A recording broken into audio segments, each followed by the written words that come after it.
পুতিনের প্রাসাদে ইরানের নতুন সর্বোচ্চ নেতা। পায়ের গোপন অপারেশন নাকি চরম সংকট? মস্কোর রহস্যময় নীরবতা। আসসালামু আলাইকুম। বিশ্ব রাজনীতির এক চরম নাটকীয় মোড়। ইরানের নতুন সর্বোচ্চ ধর্মীয় নেতা মুস্তফা খামেনি কি এখন মস্কোতে? পুতিনের প্রেসিডেন্সিয়াল প্রাসাদে কেন তাকে গোপনে নিয়ে যাওয়া হলো? আল জারিদা থেকে শুরু করে ডেইলি মেইল, আন্তর্জাতিক সংবাদ মাধ্যমগুলো দাবি করছে মোস্তফা খামেনির শরীরে চালানো হয়েছে এক জটিল অস্ত্রোপচার। কিন্তু ক্রেমলিন কেন এই বিষয়ে কথা বলতে ভয় পাচ্ছে? কেন দিমিত্রি পেসকভ এড়িয়ে গেলেন সাংবাদিকদের প্রশ্ন? 28শে ফেব্রুয়ারির সেই কাল রাত আর আমেরিকার অপারেশন এপিক ফিউরির ভয়াবহতা নিয়ে আজ আমরা উন্মোচন করব এমন সব তথ্য যা শুনলে আপনিও অবাক হবেন। ভিডিওটি শেষ পর্যন্ত দেখুন, কারণ আজ আমরা জানাবো ইরানের নতুন নেতার জীবন মৃত্যুর সন্ধিক্ষণের আসল সত্যি। রবিবার কুয়েতের প্রভাবশালী সংবাদ মাধ্যম আল জারিদা এক বিস্ফোরক তথ্য ফাঁস করে। তাদের দাবি, ইরানের সর্বোচ্চ নেতা মোজতবা খামেনিকে একটি রুশ সামরিক বিমানে করে অত্যন্ত গোপনে মস্কোতে নিয়ে যাওয়া হয়েছে। রাশিয়ার প্রেসিডেন্ট ভ্লাদিমির পুতিন নিজেই এই মিশনের উদ্যোগ নিয়েছেন বলে জানা গেছে।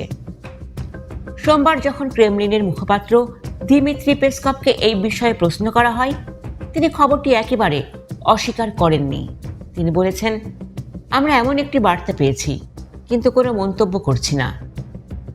মস্কোর এই রহস্যময় নীরবতাই বুঝিয়ে দিচ্ছে যে পর্দার আড়ালে বড় কিছু ঘটছে। ধারণা করা হচ্ছে মোস্তফা এখন পুতিনের একটি বিশেষ প্রাসাদে কড়া নিরাপত্তায় চিকিৎসাধীন।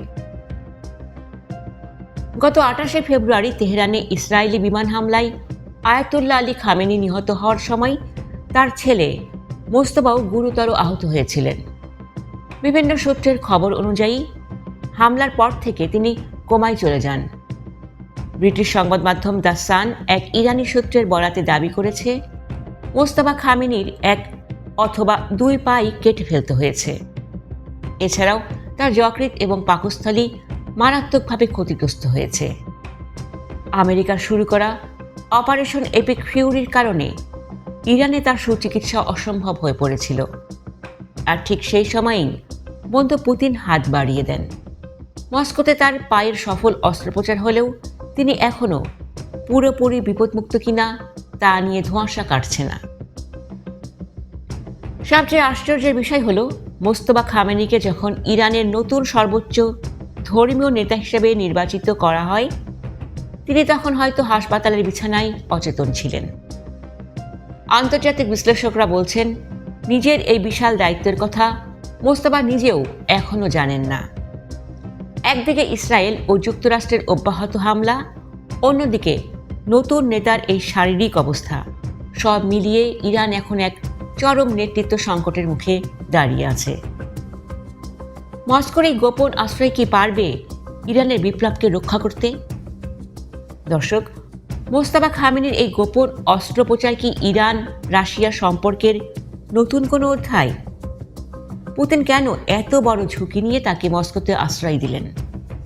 আপনার কি মনে হয়, মোস্তফা খামেনি কি পারবেন সুস্থ হয়ে ইরানের হাল ধরতে? আপনার মূল্যবান মতামত আমাদের কমেন্টে জানান। পরবর্তী প্রতিটি বৈষয়িক ব্রেকিং নিউজ এবং গভীর বিশ্লেষণ পেতে আমাদের চ্যানেলটি এখনই সাবস্ক্রাইব করে বেল আইকনটি বাজিয়ে দিন। ধন্যবাদ।